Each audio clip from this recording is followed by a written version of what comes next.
5:31. So I'll call the meeting to order. All rise for the Pledge of Allegiance. I pledge allegiance to the flag of the United States of America and to the republic for which it stands, one nation, under God, indivisible, with liberty and justice for all. roll call. Verboek, Here. Clark, Here. Eisenbrun, Here. Herman, Here. Hodge, Jacobs, Here. Clarenbeek. Here. Okay. Is there a motion to approve the agenda? Move to approve. Second. Any discussion? Okay, all in favor say aye. Aye. Opposed? Motion carries. Declaration of any potential conflicts of interest. Are there any conflicts?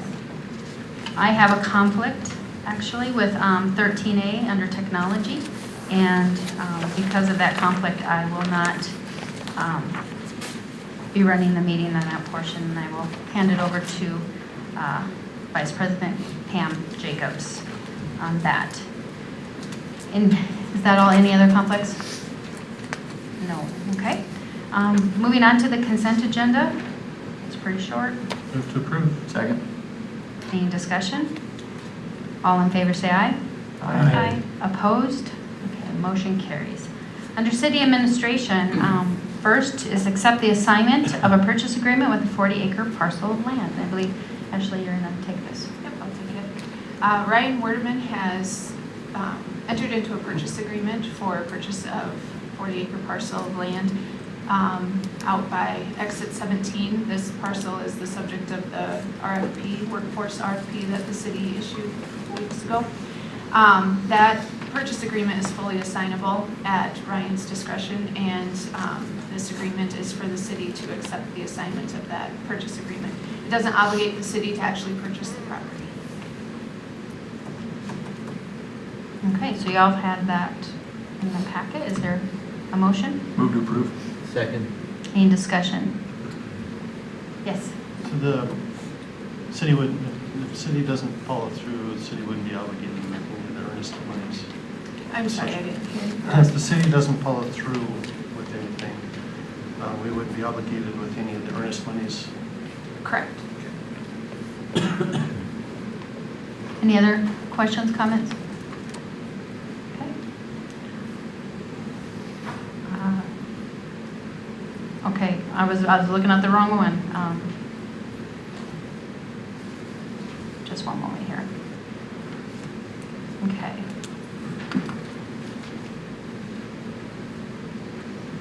All, those approve? Motion, yeah. All in favor? Aye. Opposed? Motion carries. I was looking at the roll call, so that's what I was like, wait a second. Okay. So next, accept the assignment of an option to purchase a 20-acre parcel of land in the same area. Ashley? Yes, this is adjacent to the 40-acre parcel, and this is a 24-month option to purchase, and the option is fully assignable, and this would be the city's acceptance of the assignment of that option. And again, it doesn't obligate the city to exercise the option. Okay, is there a motion? Move to approve. Second. Any discussion?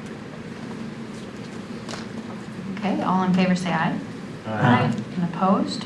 Motion carries. Next, under engineering, approve FMG Engineering Amendment 1 proposal for services for the Exit 8 Community Path Project, the cost of $25,306 from Second Penny. Kyle?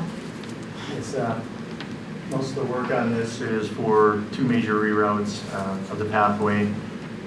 Those were shown in the packet that was included. First one is through the Spearfish Forest Park Sports Complex. They had to get additional topo and redesign this area right here, but it should be quite a bit less expensive construction-wise to take this route here. There's too many fences, trees, issues with separation from the soccer field, et cetera, in this area, so we felt that necessary. And then the other major reroute that we were looking at is through some private land to the north of Hillsview and east of McGuigan Ranch there to better complement future development of the parcel with other entities that are involved in that. And then there's also, I believe, about $5,000 worth of exhibits that were done for our couple of grants that we applied for with FMG Prepare. And then the last little bit of the additional work would be to redo some of the easements in here that were already prepared with these reroutes in here for the private land owners. Any questions? Any questions from the council? Okay, is there a motion? Move to approve. Second. Any further discussion? Okay, roll call. Clark, Yes. Eisenbrown, Yes. Herman, Yes. Jacobs, Yes. Larrabee, Yes. motion carried. And next, to approve change order 2 for this City Hall site improvement project, total increase of $3,459.48. Yeah, we're just trying to do some cleanup. These are pretty small items that we didn't have original bid items for, including crack repair, crack sealing, some river rock for landscaping, and some rework of concrete forms where we wanted to alter the design a little bit or we saw a design error. All in all, it's about a $3,500 increase. We are also with this one adding 7 days for the additional work that's spoken on this one and the change order before, including bollards around the fire hall too. So we just want to get this change order cleaned up, and then just a real quick heads up that we're primarily done for the year with what we can do out there. They just have a few punch list items, and we will stop liquidated damages for the time being until next spring when weather dictates. We'll get them out there to finish the rest of the project. The big pieces left are the ADA ramp in front of the fire hall to make that ADA compliant with some patching around it, and then permanent striping of the parking lot and asphalt surface treatment of the areas of the parking lot that did not get new asphalt. Oh, I'm sorry, go ahead. Move to approve. Second. And any discussion? Will it all be cleared for the winter, or is it going to be as is? Yes, that's the other thing that they have to finish is cleaning up the existing parking lots that they're using for stockpiling right now with some temporary striping, and they will continue they can complete the bollards as well, and Okay. a little cleanup work as well. Thank you. Any further discussion? Okay, roll call.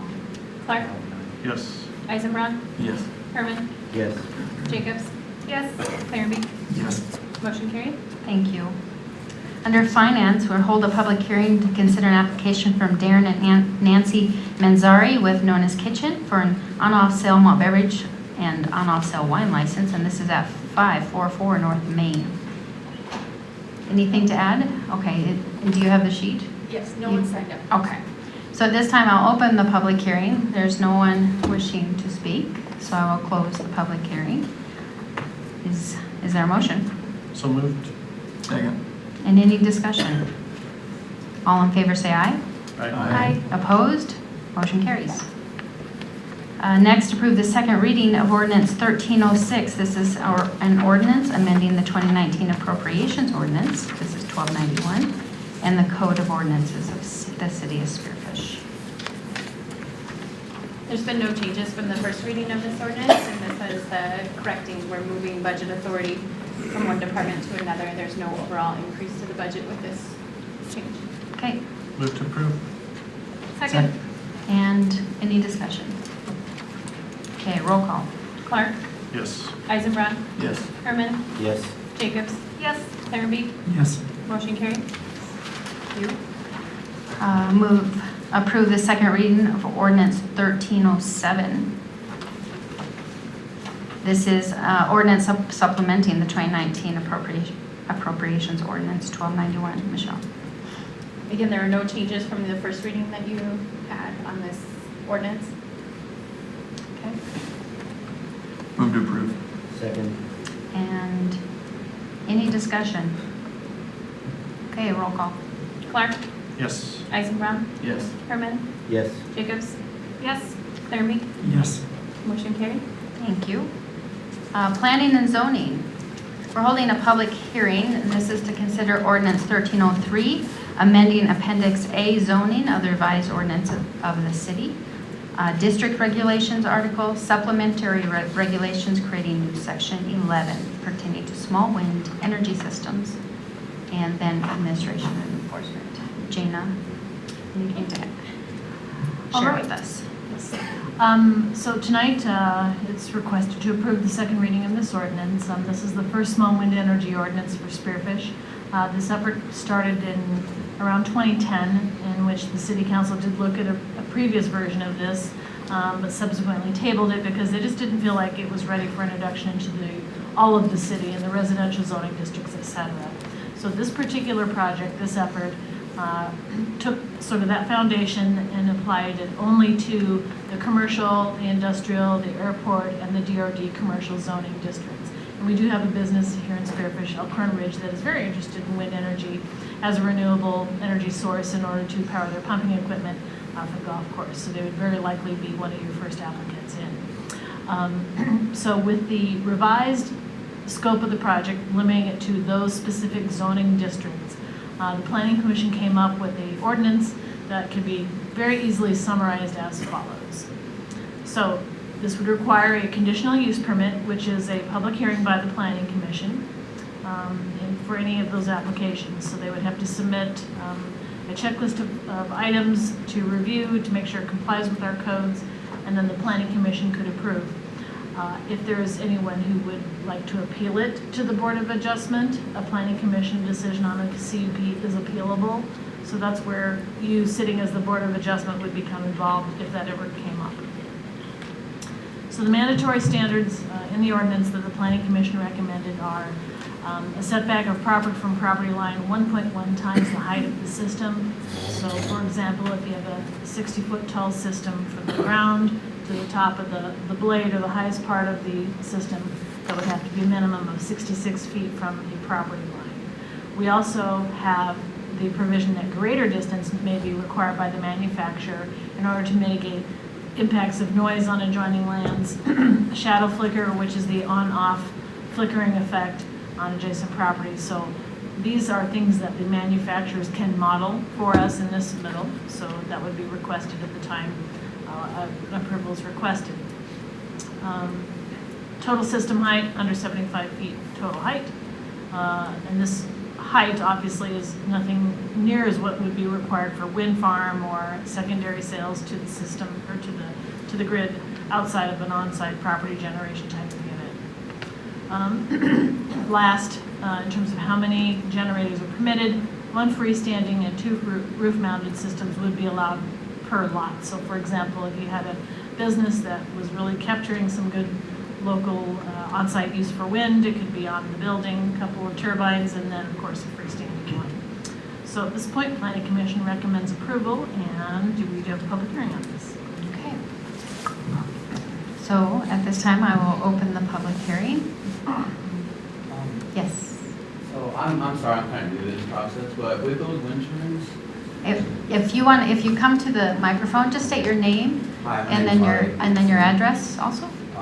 309 Main, Okay. Sarah Town. I've worked wind turbines before, and when you said roof mounted, say your property is this property here in town, and it's industrial, then you put it on your roof with 2 units, but the property line is like the end of your building, then the turbine can't be 1.1 times distance from the property line, meaning the property line is the edge of the building and it's on the roof. Correct. Not all properties will qualify. In good So that buildings. would preclude them It from would being preclude them, yep. able to do that. Okay, thanks. Is there anyone else? Okay. So I will close the public hearing. Is there a motion? Move to approve. Second. Any discussion on second reading? I just have one question. Yes. Just to follow to that question, would we entertain an exception, let's say, to that issue where if it's too close, if neighboring properties were willing to accept it or allow it? Or would it just going to be blanketed that it needs to be 1.1 times the distance? The answer is, that would be handled as a variance, and they would have to show a hardship about the property, not necessarily do the neighbors approve. The adjoining property's owner's approval is somewhat a tricky thing to get into. You need to show where the hardship lies on your property. Thank you. So there is the process of a variance Yep. inside of that. This is what the ordinance reads. Any other discussion? Okay. All in favor, say aye. Hold on. Oh, Sorry, we do need a roll call. I forgot to mark that. oh, is that what you're saying? I was looking for the roll call and I didn't see it. Roll call. Okay, Clark, Yes. Eisenbrod, Yes. Herman, Yes. Jacobs. Yes. Clarenbeek. Yes. Motion carries. Thank you. Thank you. Next, initiate a zoning text amendment to the parking requirements in the C1. This is coming to you under a title, working title of this project, to remove barriers to attract redevelopment and reinvestment in the downtown commercial properties. So tonight we're going to talk a little bit, very briefly, about what is the C1 zoning district. And it is the zoning that surrounds the 9-block area of the central core, what you see traditionally as Main Street zoning. So it's along Jackson Boulevard West, extending up to University, and also follows south of the core along Main Street as it comes to the bend in Colorado Boulevard and then heads off east. So within this zoning district, the characteristics are long, narrow lot configurations very similar to Central Core downtown, 50 by 140 foot basic standard. 0 building setbacks, meaning a building can be built on the property line if all of the building codes are provided for. Property conditions of these zoned lands ranges from blighted to adequately maintained. Many are dated, built under codes of the 50s and 60s and what have you. So there's a lot of need for investment and updating in this area. We believe that it is a prime redevelopment opportunity, and it will, in so doing, it raise both our taxable value and aesthetic value, and overall lift this entire core into a new era of redevelopment. When standard parking requirements are applied, it often will result in a loss of up to 50% of the productive parts of the property. So half the lot is in parking, half is in building, and owners find that difficult in terms of a marketable transaction to enter into. So here's our proposal. Staff recommends that we take a look at the C1 parking requirements as an incentive for redevelopment projects. And the idea behind this is if the central core all these years has functioned without the provision of on-site parking, why can't C1 do it too? There certainly will be minimums to meet in terms of some on-site residential parking. But let's just kind of go through these key points. We believe that this will change a significant fabric of the site of our community by eliminating or possibly reduce or eliminate off-street parking. And right now we're looking at those commercial land uses, the land uses that during the daytime business hours can find parking either on adjoining private property, let the market provide some of this parking, take advantage of some curbside or boulevard parking if it exists or could be created. We have these really nice wide 20-foot wide boulevards. Why couldn't some of those be converted into either diagonal or 90-degree parking, especially on 7th Street, parts of Canyon, some areas that won't work. For example, Colorado Boulevard, it has C1 frontage, but there's no way you could fit a curbside parking configuration there. So we want to take a look at that. We would require the off-street parking only for those residential or lodging types of uses, or possibly even at reduced rates. Here again, thinking of snow events and whatnot like we just had, got to have room for those to maybe get on site. But the commercial parking for businesses, they could possibly be on street. So as part of this, we would recommend also that this be something that comes to you, the City Council, upon a recommendation of the Planning Commission. And what we would do is publish some sort of expectation of guideline and quality for both architecture and availability of parking in the public right-of-way. Does it exist? And there's some other things we could even get. Is there some sidewalks that need to be upgraded? Is there some outdoor use areas we want to encourage? At any rate, we would implement some expectations of design standards. So it's not going to be something that is, I'm coming in, I'm doing a very cost-efficient, possibly low-budget building in exchange for all this parking we need. That's not really where this is going. This is looking at some examples of recent development in Spearfish. This is the Creekside architectural plan that they implemented. This is what you just approved over at the Canyon Village, Spearfish Canyon. So we have two very good examples of a benchmark for what is expected. Here's some other ideas. Obviously, there's more of a contemporary interpretation of a shopping or retail plaza. Here's more of a mountainous look. So we think we can have a expectation to show opportunities to these landowners to say, hey, if you bring in, you propose something along these lines, we'll judge it based on its merit, look at the parking, and for the commercial side of the parking, maybe we eliminate or waive that. So that's really the effort of the Planning Commission to develop out the specifics and bring it back to you. But tonight, we would just really love to see this initiated so the project can move forward. We would like to have it done by end of first quarter 2020 because there have been many inquiries as to what are we going to do to help along the redevelopment of the C1. So happy to take your questions. What questions do you have? So the pink area, I'm sorry. No, go ahead. I was looking at it. I was waiting. So the pink area is currently C1? Mayor, may I respond? Yes, Mr. Clerk. The C1 is the pink shade on the zoning map. The dark magenta is the central core of the 9-block downtown. So explain to me again okay, so depending on the building and what type of occupant it is, you gotta have a certain number of parking spots per square foot, whatever breakdown is. So you're saying that some of that can go on to on-street with this possibly? We would like to see if that is possible. We would like to offer owners an option to either improve some existing boulevard parking, if that's curbside parallel, or if it needs to convert to diagonal. We have a lot of that in and around the downtown core. So I'm all about attracting reinvestment and sprucing up the looks of some of the things. How do you then try to mitigate, say, somebody wanting to put in a used car lot with what you're trying to do here? Certainly. The land use in the C1 has already been established. So for example, in C1, I have to go back, I'm pretty sure you would have to come get a conditional use permit. So that would be processed as both a conditional use permit, where the Planning Commission has the discretion to approve a conditional use permit. And sometimes if you're talking about, let's use that example, a used car lot where maybe it's not necessarily, it's the presentation of the building, the way they've cited it, and if it's just a plan that the council does not like, you could let it go. It's complete discretion to the council, even if it's the land use maybe you don't necessarily want.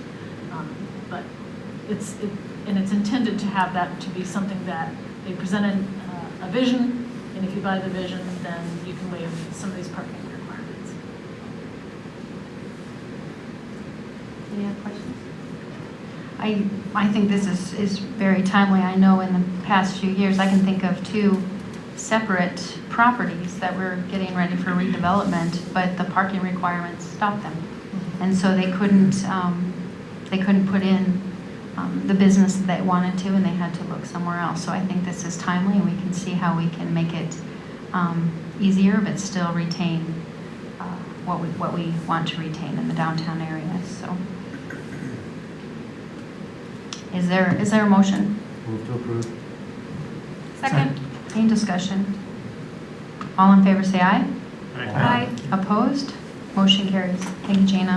You're welcome. Under Public Safety, approve minimum requirements for participation in the Spearfish Fire Department Deferred Comp Program. I can take that, Mayor Bo. Yes. There's a couple of items that we have to incentivize volunteer firefighters. One's a very small stipend that they get per call, and it maybe offsets gas to get from work to the call, etc. The other is deferred compensation at the end of the year that they can put into an account. As we, a couple of years ago, started to move that from being managed outside of the city to being managed by the city, we wanted to come up with a minimum set of standards to qualify.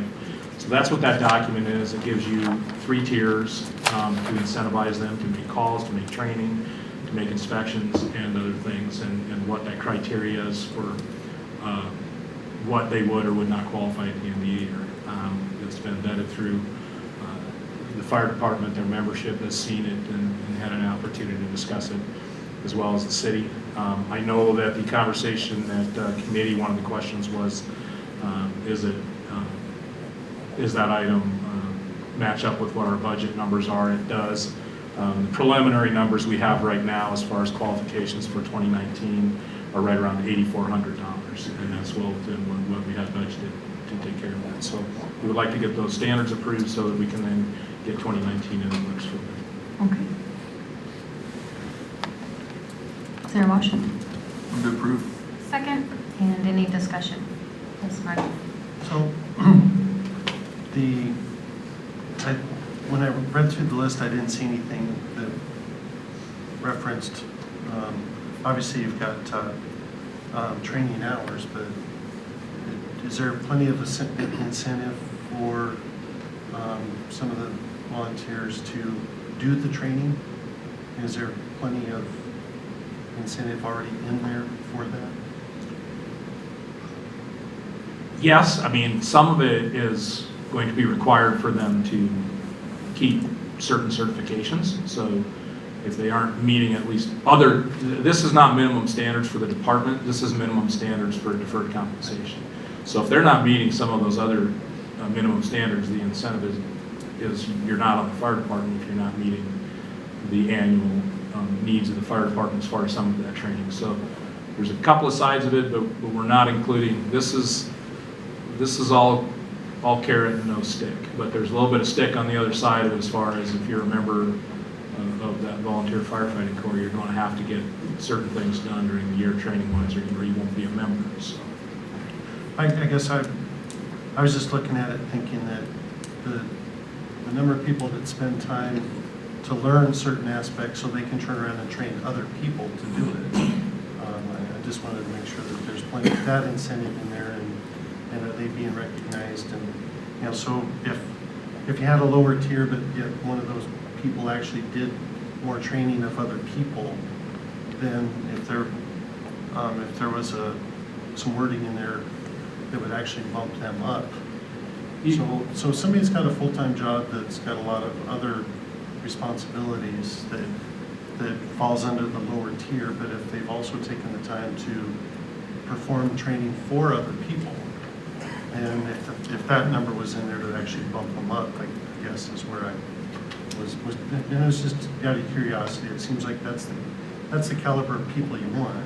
So if you can bump them up easier or faster. it may, again, those incentives are also built in. Those are the people that start to fall into our officer corps, and their stipend goes up a little bit per call, and for some of those things. So usually what you see happen is that person that develops themselves to where they're also able to assist the chiefs here in providing that training.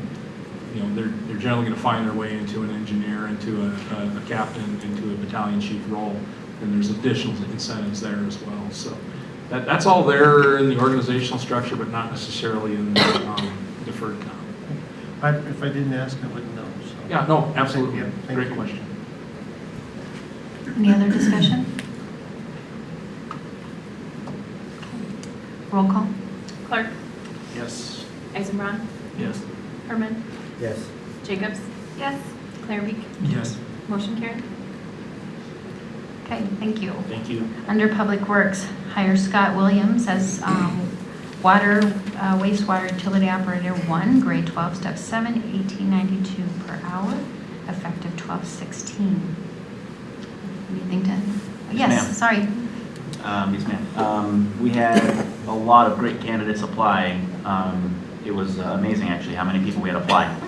And Scott rose to the top pretty easily. He's an amazing candidate. He's an electrician by trade. He has utility locate experience. He has heavy equipment experience. He has snowplow experience, and he did a fantastic job in the interview. And we're pretty excited to hopefully bring him on board. And then if we do bring him on board, we'll be fully staffed again in the Public Works Department. Very good. Is there a motion? Move to approve. Second. Any discussion? Roll call. Clark, Yes. Eisenbrock, Yes. Herman, Yes. Jacobs, Yes. Clarenbeek, Yes. motion carried.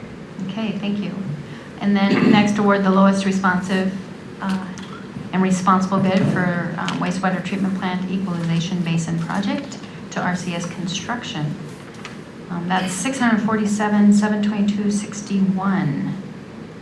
Yes, Go ahead. a week or two ago, we had our bid opening, and we had 7 companies bid. The bids ranged from $603,000 and change all the way up to over $1 million. HDR had a estimate of around $1.1 million for this project, and then to get that bid to come down all the way to, with the option there for the pump house, $647,000. We think that we got a great deal on this, so we're requesting approval.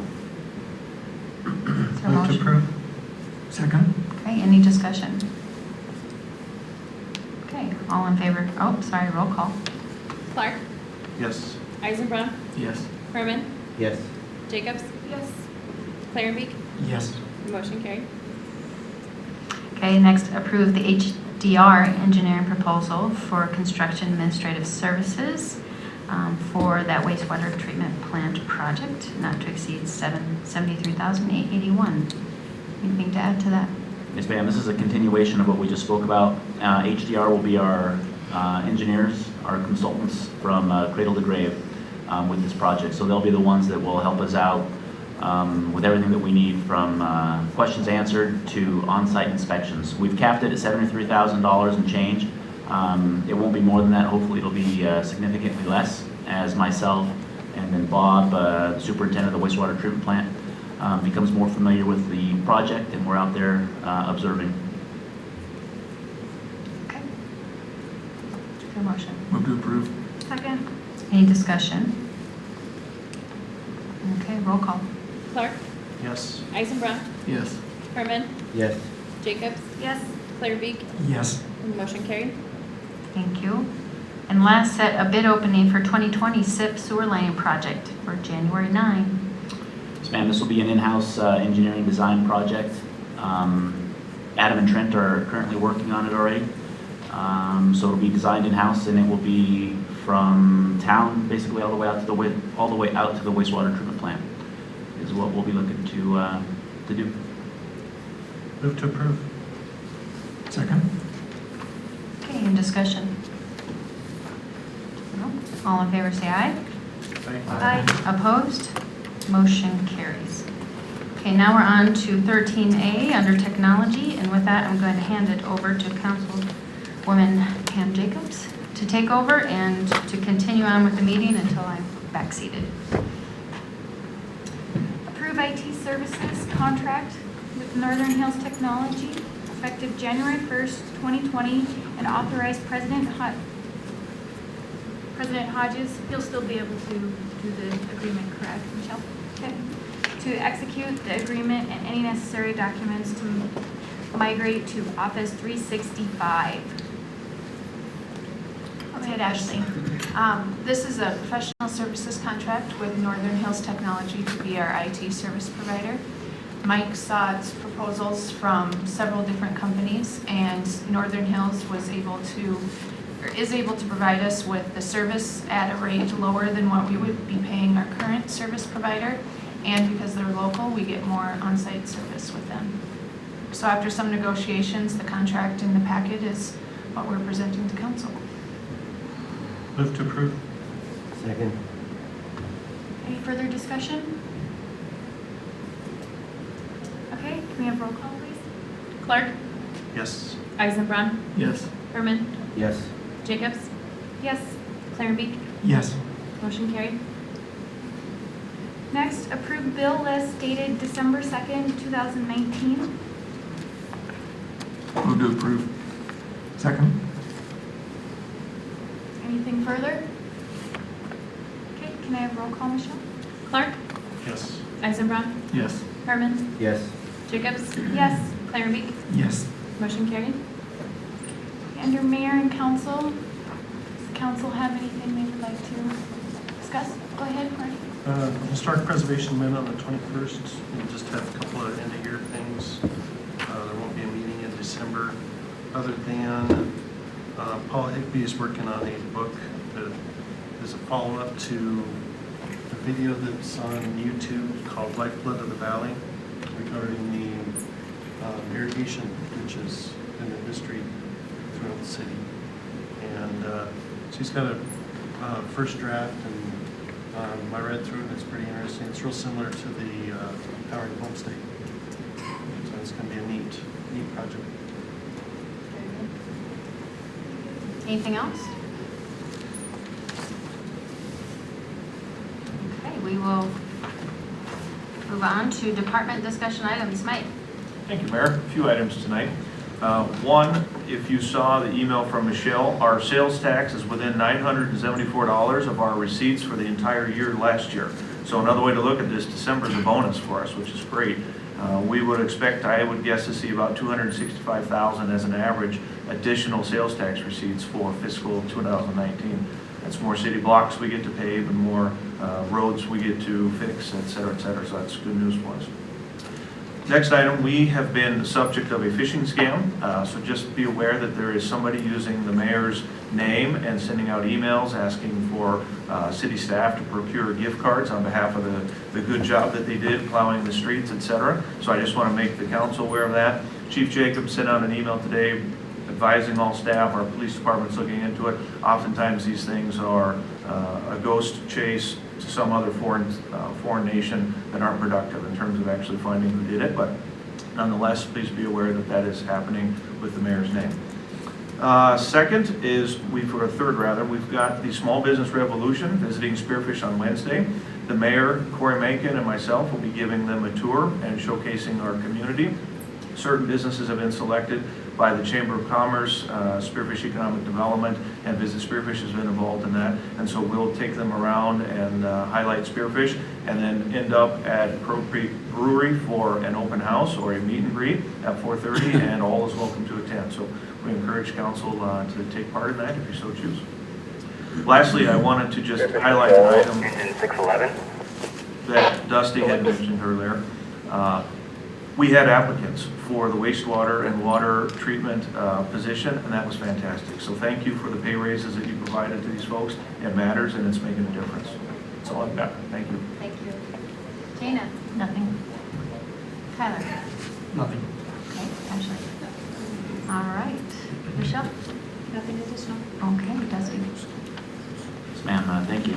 So I just wanted to give a quick update on our snow removal operations. Obviously, last week, the crew was prepping for the big event. They did an amazing job getting everything ready to go, and then we were obviously continuing to watch the weather. So our going-in game plan was to have two crews, as we were going to work continuously, basically 24-hour coverage.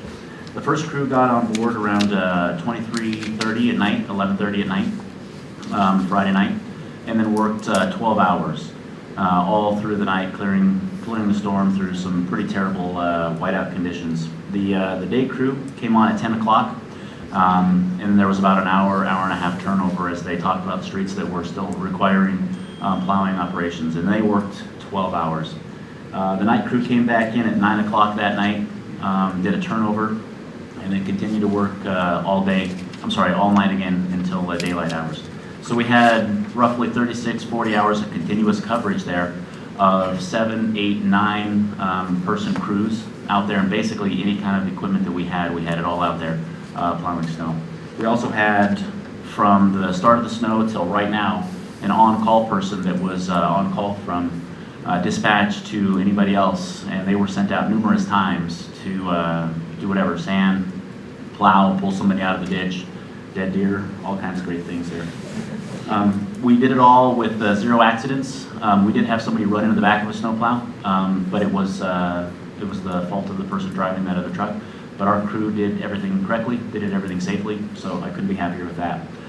For tomorrow morning at 9, we're going to be hauling snow, so please, if you can stay off the main streets. We're going to be snow blowing in the back of our trucks, and then we have GTI as a partner. They're going to bring 4 dump trucks out and help us get all the snow off.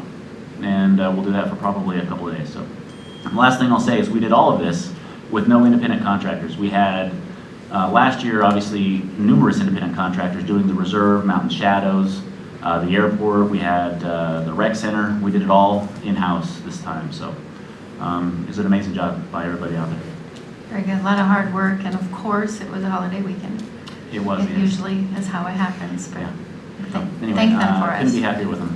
Yeah. Thank you. Pat? I'm just going to follow up with a little bit more on that.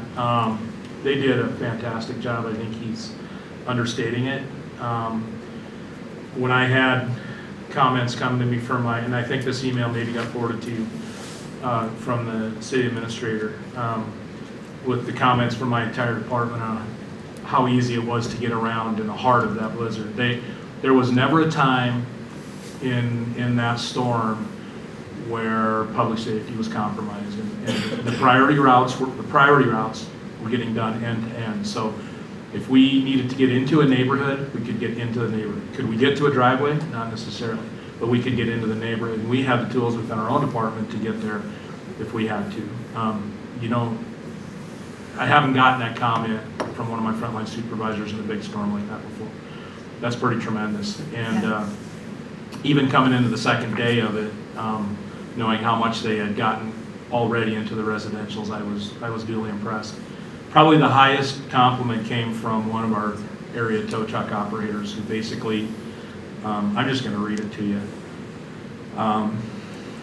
One of our wrecker operators called me tonight to compliment the City of Spearfish Street Department for having the best roads in the area. He said he was amazed when he came in around 3:30 in the morning and he could easily get around town to different vehicles on side streets because of the plowing, because there was very little traffic with the no travel allowed declared for Spearfish. So they did.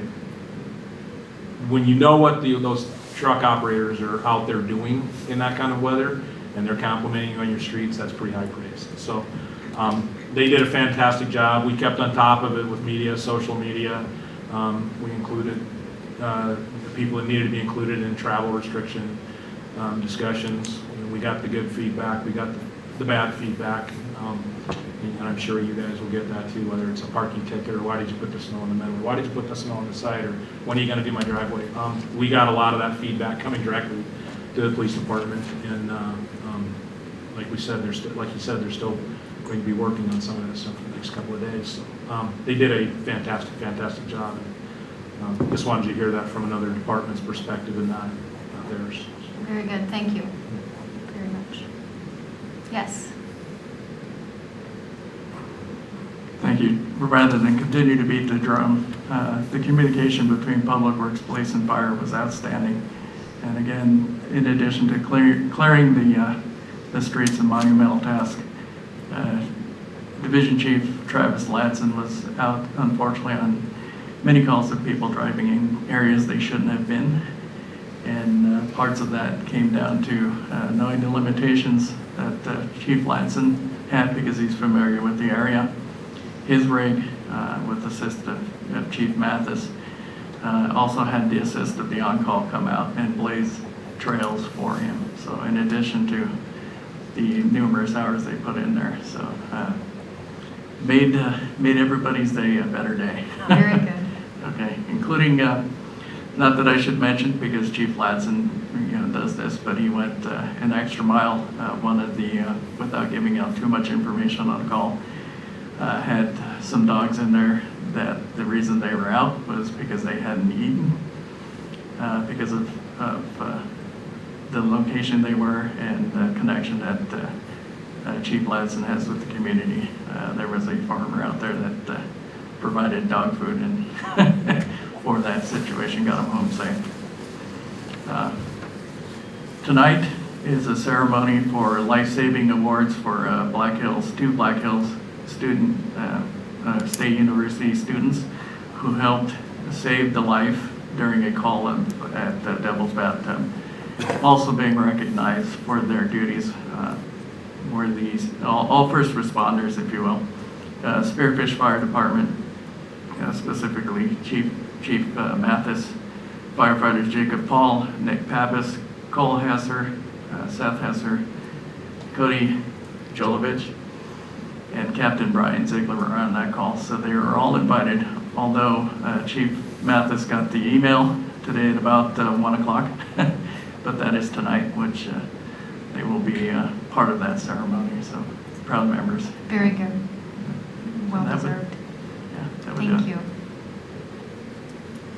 Okay, with that, we'll move on to public comment.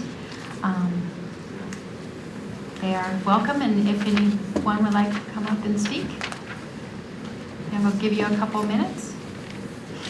Thank you, Mayor. I appreciate that. My name is Skylar Borglum, and I am running for United States Senate.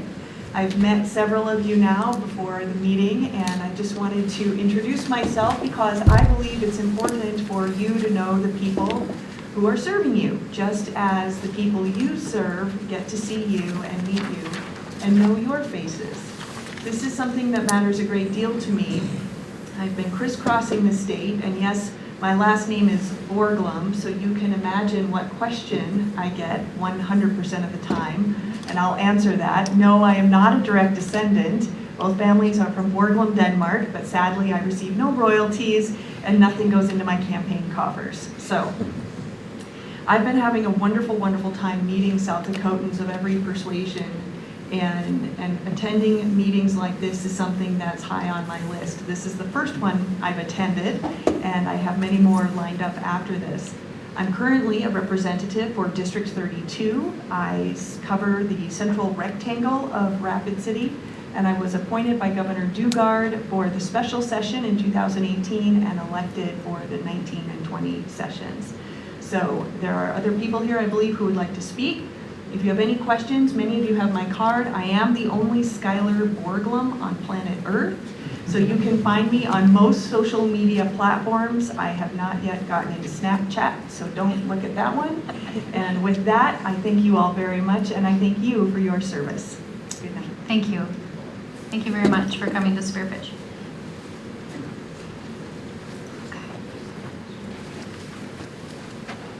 Hello, everyone, council, staff, and folks who stayed till the end of the meeting. Good for you. Glad to have you. My name is John Dale. I live at 239 West Jackson here in Spearfish. Dusty, I just can only echo the sentiments of everyone praising you and your team. Please don't get complacent, but great job. It went perfectly for us. And I think, Caitlin, would you agree? We have a lot of snow to shovel there, and it's just great not to have to reshovel it. So get a look at it. It's kind of snow architecture if you think about it. So let's see. And you did it all without 5G and artificial intelligence and self-driving snowplows. So excellent. I'd like to see that on humanitarian first. I'm also happy to not see those LED poles go up in front of our place just yet, given all of the issues that I've highlighted in the last 6 months plus. I don't know exactly when they're going to go in, but when they do, it will definitely send a shock through my family, who's been fully informed about the breadth of possible applications of this technology. So thank you so far, but we do live in fear of what I consider soft kill poles, and I don't want them anywhere near my family. So thank you for holding off on that. I'm glad to see local investment in information technology. I reviewed the contract for Northern Hills Technology. Congratulations, Jason. It's a little weird. The situation is weird. I'm going to get into some of the details on my internet radio program at plainstribune.com, and I'm going to just approach it honestly and give some of my honest thoughts about the whole situation. But I am glad to see that shifting of IT resources locally. This is good. I'd like to see that move down the supply chain to the authorship of software. Ms. Borglum, is she still here? No, she Please wish her the best of luck for me. And it was a pleasure to have someone running for Senate here tonight. So again, thank you. Have a wonderful night, and we'll see you next time. Thank you, John. Anyone else? Hey there, it's me. I'm back. I live at BHSU. I'm Sam. Just giving you a quick reminder, this Thursday is Conference in the Snow. We have tons of prizes lined up, including I just received today a couple wine bottles from Party Time City. So I know how much we all need some wine now and then, and not the kind that we usually get. It'll be at Crow Peak Brewery, Thursday 4 to 8 p.m. Will be raffle, auction, pictures with Santa for pets and people, and sometimes cousin it if you have a cousin it. And so y'all invited. Hope to see you there. Thanks. Thank you. Anyone else?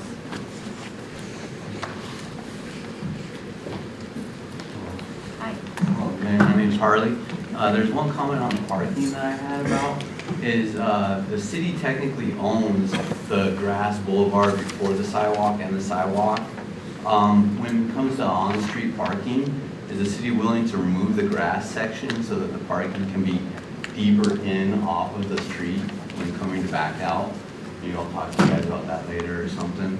It happens if appropriate, depending on the Right. situation, but it happens in other areas, so it would be something that they would look at. And also on that sidewalk thing, there's a development area out on the end by the interstate past all these car dealerships. There's no way to really walk there to them without going through the car dealerships. There's like a little strip mall there with a bunch of stores. You can go by Burger King and then cross the street, but then you gotta edge yourself on the side of the main road there in a non-parking or sidewalk environment to get to that area of development. Another thing, I did snow shoveling on my own driveway during the whole time. Thank the plow guys because they saw me out there. I put 2 7-foot mounds on either side, and they lifted their blade after a while and didn't plow my driveway in again. So that was nice of them. Also with the police officers, they were putting out notices to us out there that they were shutting the city down for the evening, and a lot of Walmart employees that I know didn't get that memo. So they were coming into town. Walmart was notified. Okay, if they were, they didn't properly notify their employees because some person got stuck right by where I was, and I was helping them dig out, and a female officer said that if you put your car back on the street, then we'll just ticket you and have you park anyway. So we were forced to have them park and come up with other sleeping arrangements for the people in that car.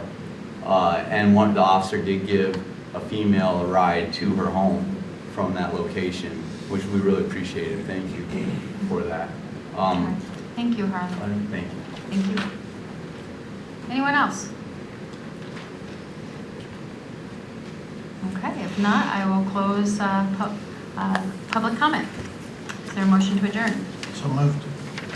Second. All in favor, say aye. Aye. Opposed? We are adjourned.